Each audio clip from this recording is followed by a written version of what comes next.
Channel 5 நேயர்களுக்கு வணக்கம். 2026 சட்டமன்ற தேர்தல் நெருங்கி வந்து கொண்டிருக்க இந்த நேரத்துல பிரதான எதிர்க்கட்சிகளான தேமுதிக, அதிமுக, பாஜக உள்ளிட்ட கட்சிகள் விருப்ப மனுக்களை விநியோகம் செய்து நேர்காணல் நடத்துற நிலைமைக்கு முன்னேறி சென்றிருக்காங்க. இருப்பினும் நேற்று காலை தான் திமுக கட்சி அவங்களோட விருப்ப மனுக்களை விநியோகம் செய்யவே ஆரம்பிச்சிருக்காங்க. விருப்ப மனு விண்ணப்ப படிவ கட்டணமாக பொது தொகுதிக்கு ரூபாய் 25,000 மகளிர் மற்றும் தனி தொகுதிக்கு ரூபாய் 15,000 நிர்ணயிக்கப்பட்டிருக்கு.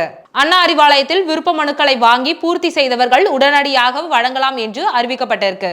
திமுக தரப்புல இருந்து இந்த அறிவிப்பு வந்த பிறகு திமுக தொண்டர்கள் அனைவரும் அண்ணா அறிவாலயத்துல 20ஆம் தேதி அதாவது நேற்று விருப்ப மனுக்களை வாங்க குவிந்திருக்காங்க.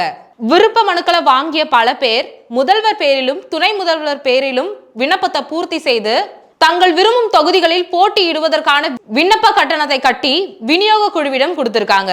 திமுகவோட விருப்ப மனு விண்ணப்ப படிவத்துல என்னென்ன மாதிரியான கேள்விகள் கேட்கப்பட்டிருக்கு அப்படின்னு பாத்தீங்கன்னா, விண்ணப்பதாரரின் பெயர், தற்போது வசிக்கும் இடம், தொழில், கல்வி, கட்சி உறுப்பினர் எண், எந்த ஆண்டு முதல் கட்சியில் வகிக்கிறார், கட்சியில் அவர் வகிக்கும் பொறுப்பு என்ன, கட்சி நடத்திய போராட்டங்களில் சிறை சென்றதுண்டா, அதன் விவரம் உட்பட 15 கேள்விகள் அந்த விருப்ப மனு விண்ணப்ப படிவத்துல இருக்கு. மேலும் அதுல குறிப்பிட்டிருக்க ஏதாவது ஒரு தகவல்கள் தவறாக இருப்பினும் அந்த மனு நிராகரிக்கப்படும் அப்படின்னு சொல்லிட்டு திமுக தரப்புல இருந்து சொல்லியிருக்காங்க. நேற்று காலையில தொடங்கின இந்த விருப்ப மனு விநியோகம் மதியம் வரைக்கும் 1400 விருப்ப மனுக்கள் விநியோகம் செய்யப்பட்டிருக்கிறதாக தகவல் வெளியாகியிருக்கு. மேலும் இந்த விருப்ப மனு விநியோகமானது மார்ச் 2ஆம் தேதி வரை நடைபெற இருக்கு.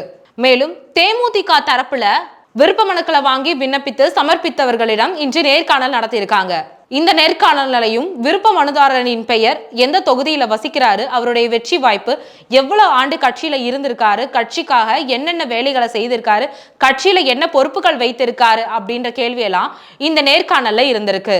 இதுவரைக்கும் சென்னை, ராணிப்பேட்டை, திருவள்ளூர், திருப்பத்தூர், வேலூர் உள்ளிட்ட தொகுதிகளிடம் மட்டுமே நேர்காணல் நடத்தியிருக்காங்க பிரேமலதா விஜயகாந்த் அவர்கள்.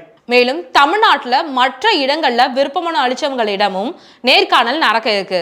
ஒவ்வொரு கட்சியும் மாறி மாறி அவங்க விருப்ப மனுதாரரிடம் இருந்து விருப்ப மனுக்களை வாங்கியும் நேர்காணல் நடத்திட்டும் இருக்காங்க. ஆனா 2026 சட்டமன்ற தேர்தல் அப்படின்றது வெற்றி வாய்ப்பு ஒரே ஒரு கட்சிக்கு மட்டும்தான் இருக்கு. அந்த கட்சி என்ன என்று உங்க கருத்துக்களை கமெண்ட்ல சொல்லுங்க.